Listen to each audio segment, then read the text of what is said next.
आस्था घर में सुबह सुबह पहले उठकर घर का सारा काम खत्म करके पूजा करती है और अपनी सास नीलम के कमरे में जाकर उन्हें चाय देने लगती है कि तभी आस्था का पति रमेश आवाज देते हुए आस्था से बोलता है।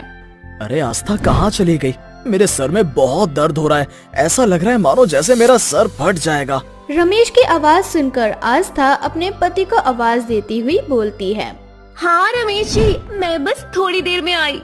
अच्छा, तो आज भी उसके सर में दर्द हो रहा है। इसका मतलब ये है कि ये रात में फिर से नशा करके आया था। सही कहा माँ जी आपने। अब तो मैं इनसे परेशान हो चुकी हूँ। अभी रोज नशा करके आने लगे हैं और घर आकर मुझसे लड़ाई करते हैं कि मैं सारा दिन करती ही क्या हूँ, मैं उनके साथ पार्टीज में क्यों नहीं जाती। क्या बोलता है मेरा नालायक बेटा तुझसे? माँ जी आप ही बताइए, घर में इतना सारा काम पड़ा रहता है, मैं रात को तैयार होकर आपको घर में अकेला छोड़कर उनके साथ पार्टी में कैसे जाऊँ? और अगर कभी मैं उनके साथ पार्टी में चली भी जाती हूँ तो मुझे वहाँ जाकर बिल्कुल भी अच्छा नहीं लगता, क्योंकि ये तो अपने दोस्तों के साथ ड्रिंक करने लगते हैं और मैं वहाँ अकेले बोर हो जाती हूँ। और फिर मैं तो जॉब भी करती हूँ, मुझे सुबह जल्दी उठकर घर के सारे काम खत्म करके बच्चों को स्कूल पढ़ाने के लिए जाना होता है। अब ऐसे में इतना सब कुछ कैसे मैनेज करूँगी? बहू, ये सब ना तुझे मुझे पहले बताना था। खैर ये सब छोड़ अभी, और तू जाके उस नालायक को नींबू पानी दे दे ताकि उसका कल रात वाला नशा उतर जाए। अब आस्था वहाँ से किचन में जाकर रमेश के लिए नींबू पानी बनाती है और उसे दे देती है, जिसके बाद नीलम रमेश के लिए और अपने लिए लंच बनाने लगती है। तभी रमेश तैयार होकर डाइनिंग टेबल पर आता है और डाइनिंग टेबल पर खाना ना देखकर आस्था के ऊपर चिल्लाते हुए बोलता है। आस्था, मैं ऑफिस के लिए लेट हो रहा हूँ और अब तक तुमने नाश्ता नहीं बनाया। यार तुम्हारा रोज का हो गया है, तुम्हारी वजह से मैं रोज ऑफिस में लेट हो जाता हूँ। अभी मैं नाश्ता करूंगा, फिर तुम्हें पहले स्कूल छोड़ूंगा, उसके बाद मैं खुद ऑफिस जाऊंगा।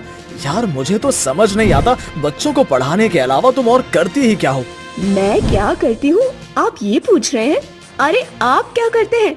आराम से ऑफिस जाते हैं, काम करके रात को पार्टी में चले जाते हैं और नशे की हालत में घर आकर मुझसे लड़ाई करते हैं और फिर आपकी सुबह होती है, फिर कलेश करके आप काम पर निकल जाते हैं। मुझे घर के साथ साथ स्कूल भी जाना होता है, मैं भी काम करती हूँ, आपकी तरह नशे में नहीं रहती। अगर ऐसा है तो मुझे नहीं चाहिए लंच, मैं जा रहा हूँ ऑफिस और तुम अकेले अपने स्कूल चली जाना। और रही घर के कामों की बात, तो घर में काम ही कितना होता है, 2-4 बर्तन और कुछ कपड़े। इस तरह से रमेश आस्था से लड़ाई करके ऑफिस के लिए चला जाता है और आस्था भी गुस्से में स्कूल चली जाती है। दोपहर को जब आस्था स्कूल से घर आती है तो वो बहुत दुखी होती है, जिसके बाद नीलम आस्था के पास जाती है और उससे बोलती है। बहू, लातों के भूत बातों से नहीं मानते। आने दो इस निठल्ले को आज। जब ये तेरी तरह ऑफिस और घर दोनों संभालेगा ना, तब पता चलेगा इसे कि तू क्या क्या करती है घर पर। अब इसी तरह से रात हो जाती है और रात को जब रमेश घर आता है तो वो देखता है कि पूरा घर सजा हुआ है, घर के अंदर डीजे का पूरा प्रबंध किया हुआ है। ये सब देख रमेश बड़ा हैरान हो जाता है, जिसके बाद वो अपनी माँ और अपनी बीवी को डाइनिंग टेबल पर देखता है। उन दोनों के हाथ में शराब की बोतल होती है और वो दोनों नशे की हालत में झूमते हुए बात कर रही होती हैं। 4 बोतल वोडका का मेरा रोज का, ना मुझको कोई रोके ना किसी ने रोका। अब मेरी बारी बहू, मैं हूँ शराबी, ये बोतल शराबी, जितनी भी पी लो होती है खराबी। अरे वाह सासू माँ, आपने तो मुझे भी फील कर दिया। दोनों सास बहू को नशे में देख रमेश की आंखें फटी की फटी रह जाती है और वो उन दोनों के पास जाकर बोलता है। माँ, आस्था, ये सब कुछ क्या है? तुम दोनों ने ड्रिंक की है? हमने तो शराब पी है, थोड़ी नहीं बे। चुप करो आप दोनों और चुपचाप से अपने कमरे में जाकर सो जाओ। मैं तुम दोनों को बर्दाश्त नहीं कर सकता नशे की हालत में। इतना बोलकर रमेश सबसे पहले अपनी माँ को कमरे में ले जाता है और उसके बाद वो आस्था के पास जाने लगता है, लेकिन आस्था नशे की हालत में नाच रही होती है। ये देख रमेश बहुत परेशान हो जाता है और उसे पकड़कर अपने कमरे में ले आता है। तभी उसकी माँ अपने कमरे से बाहर निकल जाती है। अब इसी तरह से उन दोनों को सुलाते सुलाते रात के 2 बज जाते हैं और रमेश बहुत ज्यादा थक जाता है। आज रमेश ने सुबह से कुछ नहीं खाया था, इसलिए उसे भूख भी बहुत तेज लग रही थी और वो खाने के लिए किचन में जाता है। शायद रसोई में कुछ खाने को मिल जाए। इन नशेड़ी सास बहू ने तो मेरा सारा नशा ही उतार दिया। किचन में जाने के बाद रमेश को कुछ खाने को नहीं मिलता और वो भूख से सो जाता है। और सुबह जब उसकी आँख खुलती है तो सुबह के 10 बज चुके थे और अब तक उसकी माँ और बीवी सो रही होती है।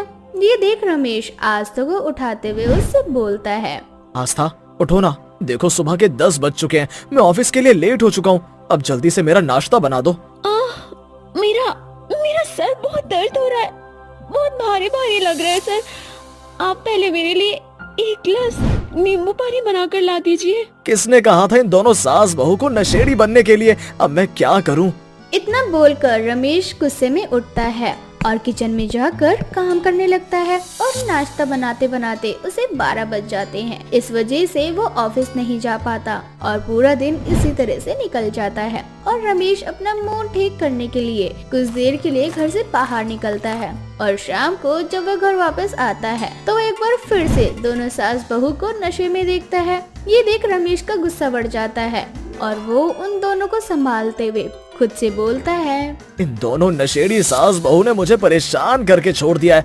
मैं घर का काम देखूं, इन दोनों को संभालूं या फिर ऑफिस जाऊं। मैं 2 दिन से ऑफिस नहीं गया। भगवान का शुक्र है कि कल संडे है।